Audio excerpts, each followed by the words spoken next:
Mulshi pattern जो picture आला, मुळशी म्हणजे गुन्हेगारी, याच्याकडे कसं बघता? मुळशीची परिस्थिती आता हिंजवडी IT पार्क घ्या, हम्म.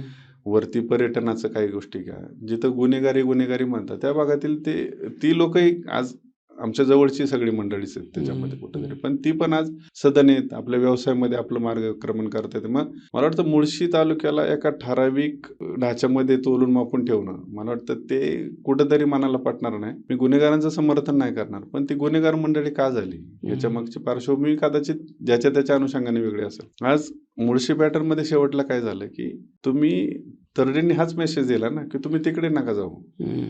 त्यांनी एक फार चांगली गोष्ट म्हणली की शेती विकायची नसते, शेती राखायची असते. मग आज शेती राखण्यासारखी मंडळी त्या ठिकाणी आहे.